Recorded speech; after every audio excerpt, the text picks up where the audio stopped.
Hello everyone, Anant academy of mathematics में आप सभी का स्वागत है। हम करेंगे आज अलजेब्रा चैप्टर 1 की इम्पोर्टेंट थ्योरम जो प्रीवियस ईयर्स के क्वेश्चन पेपर्स में भी आ चुकी हैं। तो कृपया करके आप इसे ध्यान से देखें एक एक थ्योरम को। और अलजेब्रा एक ऐसी बुक है जिसमें फुल मार्क्स आ सकते हैं, लेकिन थ्योरम्स को बच्चे अच्छे से पढ़ के नहीं जाते, जिसकी वजह से वो एग्ज़ाम में सोल्व नहीं कर पाते। तो हम स्टार्ट करते हैं theorems. A and B are two matrices of same order n, then adjoint of AB is equal to adjoint of B into adjoint of A। देखो ध्यान से, सबसे पहले तो हमने क्या किया, ए बी को पहले लिखा और उसके मल्टीप्लाई में कर दिया adjoint B into adjoint A, यानी कि हमें adjoint B into adjoint A चाहिए। तो इसमें क्या है, ए बी है तो इस ए को मैं बाहर रखता हूँ, बी को इस एडजॉइंट बी के साथ ब्रैकेट में लिख देता हूँ क्योंकि एसोसिएटिविटी प्रॉपर्टी लगेगी। और जो ये एडजॉइंट ए है वो एज इट इज़। तो हमारे पास एक प्रॉपर्टी होती है कि B into adjoint of B जो है वो determinant of B into identity matrix होगा। तो इसको मैं ये लिख सकता हूँ, determinant of B into identity matrix. फिर ये एक स्केलर हो गया, स्केलर को मैं ए से पहले लिख सकता हूँ। आइडेंटिटी को किसी भी मैट्रिक्स से मल्टीप्लाई करूँगा तो वो सेम मैट्रिक्स हो जाती है, यानी कि ए आई को मैं ए ही लिख सकता हूँ। नेक्स्ट स्टेप में ये ए एडजॉइंट ए बन गया, इसको फिर मैं determinant of A into identity लिख सकता हूँ। और हमारे पास जब determinant of B determinant of A दोनों मिलकर के determinant of whole A B आ जाएगा, क्योंकि ये इक्वल होते हैं, स्केलर्स हैं, प्रोडक्ट जो है ए इंटू बी करूँ या ब्रैकेट के अंदर ए बी करूँ सेम आता है। और ये आइडेंटिटी एज इट इज, यानी कि बी ए का डिटर्मिनेंट ए बी के डिटर्मिनेंट के इक्वल मैं लिख सकता हूँ। सेम वे में adjoint of B into adjoint of A के साथ में ए भी लिखा, तो फिर वही बात हो जाएगी, पहले इन दोनों को एक ब्रैकेट में लिखोगे वो आपका determinant of A into I हो जाएगा। फिर नेक्स्ट स्टेप में डिटर्मिनेंट ऑफ ए बाहर, identity matrix into B matrix B हो जाएगा। फिर adjoint of B into B जो है वो determinant of B into I आ जाएगा। ठीक है, तो यहाँ से ये ए बी आइडेंटिटी बन गया। तो हमने देखा कि भाई A B into adjoint of B into adjoint of A, same way में adjoint B into adjoint A और ए बी जो है वो determinant of A B into identity आ गया। इसके बाद ये हमारे पास एक प्रॉपर्टी होती है, अब देखो A B adjoint of A B, क्योंकि एडजॉइंट ऑफ बी को मैं एडजॉइंट ऑफ ए बी लिख सकता हूँ। फिर यहाँ पर बी ए है, इसको भी मैं adjoint of A B into A B लिख सकता हूँ, जो determinant of A B into identity आ गया। यहाँ पर पहले है ए बी और यहाँ पर बाद में है, तो इससे क्या होगा आपके पास कि A B adjoint A B into adjoint B और ए, ये दोनों क्या हो जाएंगे, इक्वल हो जाएंगे। तो इस तरह से हम देखते हैं कि adjoint of A B is equal to में adjoint of B into adjoint of A, क्योंकि ए बी से भी मैं कैंसिल कर सकता हूँ, क्योंकि जो इक्वेशन 3 और 4 है, देखो इसमें पहले लिखा तो भी इसके इक्वल आया, बाद में लिखा तो भी इसके इक्वल आया, तो एक प्रकार से ये दोनों क्या हो जाएंगे, इक्वल हो जाएंगे। तो इक्वल होने पे ये दोनों जो फर्स्ट में है ए बी से भी कट जाएगा, ये दोनों इक्वल आ जाएंगे और हमारी थ्योरम वेरीफाई हो जाएगी। इसके बाद है next theorem, inverse of every square matrix if it exist is unique. ये केयू में आई थी, कुरुक्षेत्र यूनिवर्सिटी 2015 में। इसमें ये है कि A B n rowed square matrix, हम पहले मान करके चले कि भाई ए जो है वो n बाई एन का स्क्वायर मैट्रिक्स है। Let if possible B and C be two inverse of A matrix, ये कि हमने दो इनवर्स मान लिए, एक बी और एक C. We shall now show that B और सी दोनों इक्वल है, क्योंकि यूनिक शो करना है तो इसलिए बी और सी दोनों को इक्वल शो करना पड़ेगा। Since B is inverse of A, तो जो इनवर्स की प्रॉपर्टी होती है वो कहती है कि ए को मैं बी के साथ मल्टीप्लाई करूं या बी को ए से, तो वो आइडेंटिटी आएगा, उसका ऑर्डर एन होगा, क्योंकि ए और बी दोनों एन रोड मैट्रिक्स हैं। फिर उसी तरह से सेम वे में C is inverse of A, तो A C equal to C identity आएंगे। अब हम क्या करेंगे कि since A B C are all square matrix of the same time, same order के हैं, तो इनका प्रोडक्ट मैं डिफाइन कर सकता हूँ। C A B is defined, C A B में मैंने सी को बाहर रखा, ब्रैकेट में ए बी लिख दिया। ए बी को मैं इस प्रॉपर्टी से आइडेंटिटी लिख सकता हूँ। आइडेंटिटी को अगर मैं सी से मल्टीप्लाई करूँगा तो वो सी ही आ जाएगा, क्योंकि आइडेंटिटी एक ऐसा मैट्रिक्स है, किसी भी मैट्रिक्स से मल्टीप्लाई करने पर उसमें चेंज नहीं लाता। सेम वे में सी ए बी में मैं पहले क्या करता हूँ, अब की बार बी को छोड़ करके सी ए को एक ब्रैकेट में लिखता हूँ। सी और ए इस प्रॉपर्टी से इक्वेशन 2 से आइडेंटिटी के इक्वल आ जाएगा, और आइडेंटिटी को बी से मल्टीप्लाई करोगे तो वो बी। तो इस तरह से हम देखते हैं कि जो सी ए बी है वो सी के इक्वल आया, सी ए बी जो है वो बी के इक्वल आ गया। तो जो इक्वेशन 3 एंड 4 है उससे हमारे पास बी और सी दोनों इक्वल हो जाएंगे, क्योंकि लेफ्ट साइड इक्वल है तो राइट साइड भी equal, hence the inverse is unique. अब नेक्स्ट थ्योरम है, the necessary and sufficient condition for a square matrix A to be invertible is that A is non singular. यानी कि हमारे पास ये condition है, अगर कोई मैट्रिक्स इन्वर्टिबल है तो वो नॉन सिंगुलर होगा। नॉन सिंगुलर का मतलब है determinant is not equal to 0, और अगर वो नॉन सिंगुलर है तो वो इन्वर्टिबल होगा, यानी कि उसका इन्वर्स एग्जिस्ट करेगा। अब इसके प्रूफ में ये है, द कंडीशन इज नेसेसरी। इसमें आप क्या लेकर के चलोगे कि it is given that A is invertible, यानी कि ए इन्वर्टिबल है, ये हमारे पास गिवन है। अब हमें सिर्फ इतना प्रूफ करना है कि वो नॉन सिंगुलर है। नॉन सिंगुलर का मतलब determinant of A not equal to 0 show करना है। Since A is invertible then there exist another matrix B such that, invertible है तो उसका इन्वर्स बी मान करके चलेंगे हम, और ए बी और बी ए जो है वो आइडेंटिटी आ जाएगा। फिर हम क्या करेंगे, डिटर्मिनेंट ऑफ ए बी ले लेंगे, तो determinant of B A is equal to determinant of identity. अब हमें पता है कि भाई डिटर्मिनेंट की प्रॉपर्टी होती है कि भाई ए बी का determinant is equal to determinant of A into determinant of B, अलग अलग डिटर्मिनेंट करूंगा तो भी होल के डिटर्मिनेंट के इक्वल होता है। अब यहाँ पर क्या है, जो ए है उसका डिटर्मिनेंट, बी का डिटर्मिनेंट, इधर बी डिटर्मिनेंट, ए डिटर्मिनेंट, और आइडेंटिटी का जो डिटर्मिनेंट होता है वो 1 होता है। तो इस तरह से हम देखते हैं कि determinant of A into determinant of B is equal to 1 आ जाएगा, और 1 नॉट इक्वल टू 0 होता है। तो बात सीधी सी है, ना डिटर्मिनेंट ऑफ ए 0 होगा ना डिटर्मिनेंट ऑफ बी 0 होगा, क्योंकि अगर किसी भी एक का डिटर्मिनेंट 0 हो गया तो उनका जो प्रोडक्ट होगा 0 के साथ वो 0 ही आंसर लाएगा, लेकिन यहाँ पे 0 आ नहीं रहा, इसलिए ए और बी डिटर्मिनेंट दोनों नॉन जीरो हैं। अब दोनों ही नॉन जीरो हो गए तो determinant of A is also non singular. अब कंडीशन इज सफिशिएंट। सफिशिएंट में हम लेकर के चलेंगे it is given that A is non singular, we have to prove that A is invertible. तो हमारे पास एक प्रॉपर्टी होती है A into adjoint of A equal में adjoint of A into A is equal to determinant of A और I n, ये लेकर के चलेंगे। अब मैं क्या करता हूँ, इस पूरी इक्वेशन को डिटर्मिनेंट ऑफ ए से डिवाइड कर देता हूँ। डिवाइड इसलिए कर सकता हूँ क्योंकि नॉन जीरो है, नॉन जीरो रहती है वैल्यू डिफाइन होगी ए इंटू में adjoint of A upon determinant of A, फिर adjoint of A into determinant of A, मतलब एक प्रकार से इसको मैंने क्या मान लिया, बी मान लिया। अब इसमें ये बाद में हो गया बी और इसमें ये पहले हो गया।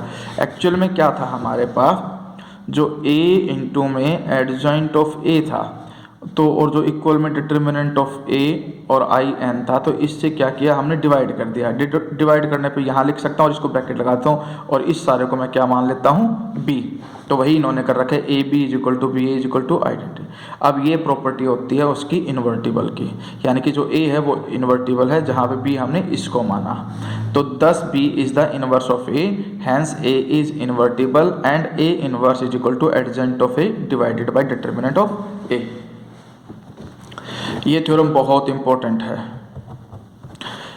A and B be two non-singular matrices of same order n, then AB inverse is equal to B inverse A inverse। ये आपकी CDLU और MDU दो 2003 और 2016 दोनों में आ चुकी है।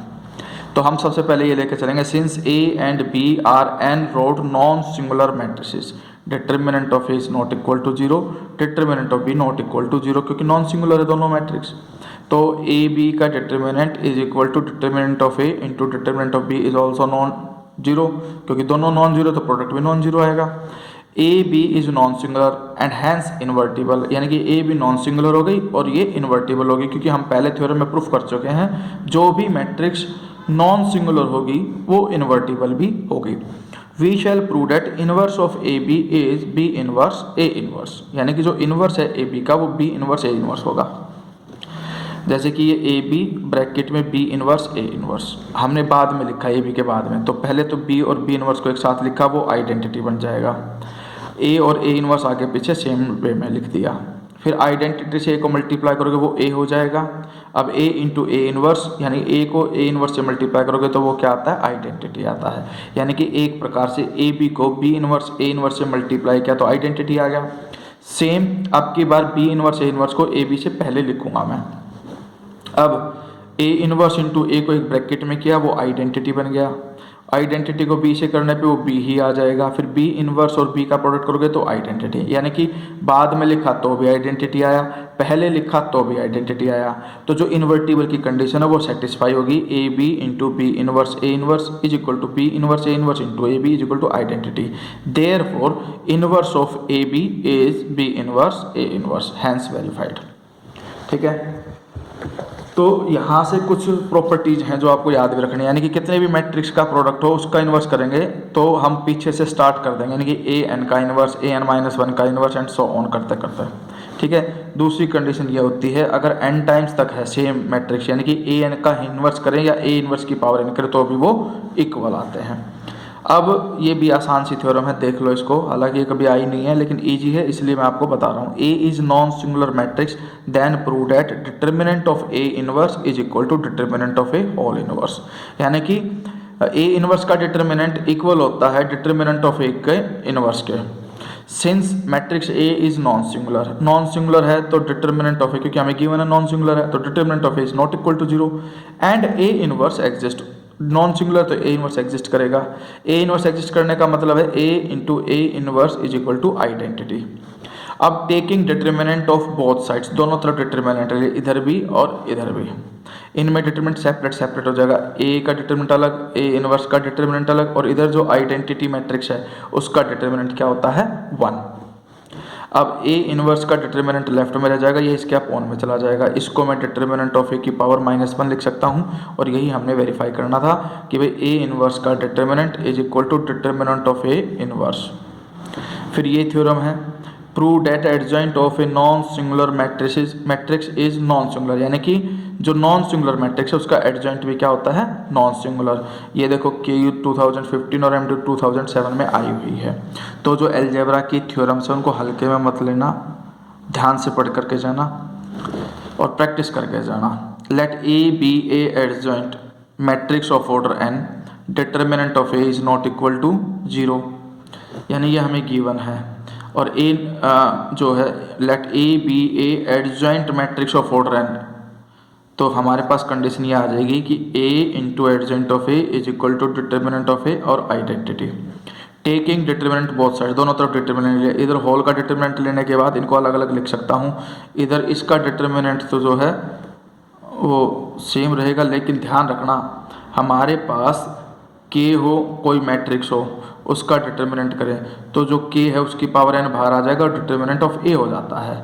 तो इसी प्रॉपर्टी का यूज करके ये एक स्केलर यानी कि k है, और जब इसका डिटर्मिनेंट करोगे तो जिस ऑर्डर का ये मैट्रिक्स है वो इस डिटर्मिनेंट ऑफ a की पावर बन जाएगी। ये प्रॉपर्टी याद रखना कि भाई जो डिटर्मिनेंट ऑफ a है इंटू आई एन है, होल का दोबारा से करोगे तो डिटर्मिनेंट ऑफ a की पावर n, और जो आई एन है उसका डिटर्मिनेंट 1 हो जाएगा, यानी कि ये कंडीशन आ जाएगी। Dividing by determinant of a जो कि नॉन जीरो है, इधर एडजेंट ऑफ a का डिटर्मिनेंट आ जाएगा, इससे डिवाइड होकर के इसकी पावर n-1 हो जाएगी। अब a आपका नॉन जीरो है तो उसकी कितनी भी पावर कर दो नॉन जीरो आएगा, नॉन जीरो आ गया इसलिए adjoint of a is also non zero. इसका determinant of adjoint of a non zero, therefore adjoint of a is non singular.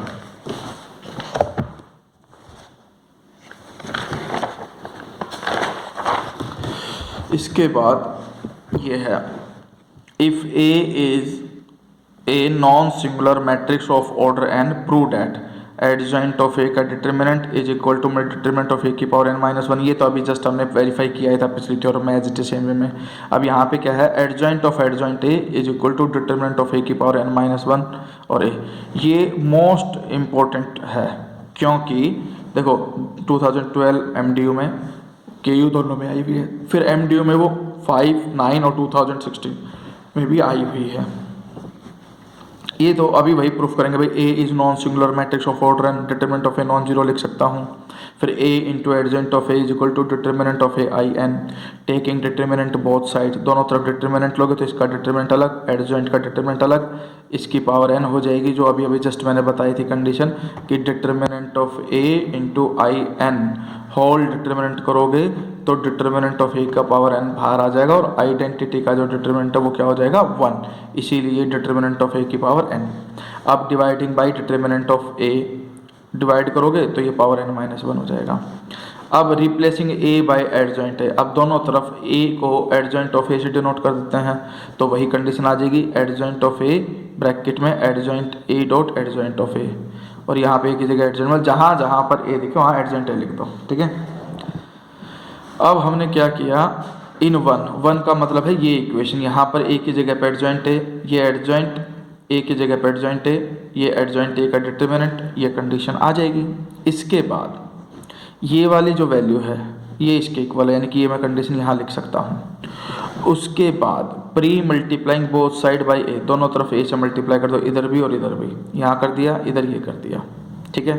Multiply करने के बाद फिर से डिटर्मिनेंट ले लो, डिटर्मिनेंट लेते ही ये तो सारा इसमें कन्वर्ट हो जाएगा भाई, ए इंटू एडजॉइंट ऑफ ए, ये जो वैल्यू है वो इसके इक्वल होती है, यानी कि A into adjoint of A is equal to determinant of A I n, ये इसके इक्वल होती है। तो इस सारे की जगह पे मैंने क्या लिख दिया, determinant of A I n, ये सेम टू सेम, ये एज इट इज़, ये भी एज इट इज़। अब क्या करेंगे हम, एडजॉइंट ऑफ ए ना, तो determinant of A into adjoint of A into adjoint of A, और ये यहाँ पर है। अब इससे डिवाइड कर दोगे तो पावर क्या हो जाएगी, n-2, और ये ए एज इट इज़ रहेगा, तो ये थ्योरम यहाँ पर ख़त्म हो जाती है। लास्ट वाली थ्योरम है, ये भी आसान सी है। If A is non-singular, then prove that A dash is also non-singular and A dash whole power -1 is equal to A inverse whole power dash, यानी कि ये जो डैश है ये ट्रांसपोज को डिनोट कर रहा है।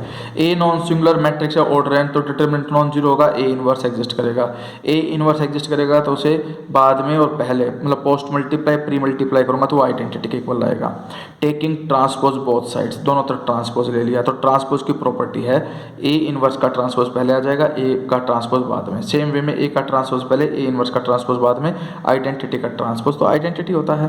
तो इस तरह से हम देखते हैं कि भाई एक पहले आ गया, दूसरा बाद में, फिर एक ये दूसरे वाला पहले, ये बाद में, तो A A is equal to identity, hence A inverse का जो ट्रांसपोज है वो A ट्रांसपोज के इनवर्स के इक्वल होगा, क्योंकि ये A डैश जो वो इन्वर्टिबल हो गया, ये प्रॉपर्टी जो है इन्वर्टिबल की होती है। इस तरह से जो 1.1 है उसकी जितनी भी थ्योरम्स है मैंने इस एपिसोड में करा दी। आपने अभी तक भी अगर मेरा जो चैनल है सब्सक्राइब नहीं किया है तो कृपया आप इसे सब्सक्राइब कीजिए और इसे शेयर करिए। अब इसके बाद जो नेक्स्ट एपिसोड आएगा उसमें मैं आपको नेक्स्ट एक्सरसाइज की इंपॉर्टेंट थ्योरम्स कराऊंगा। धन्यवाद।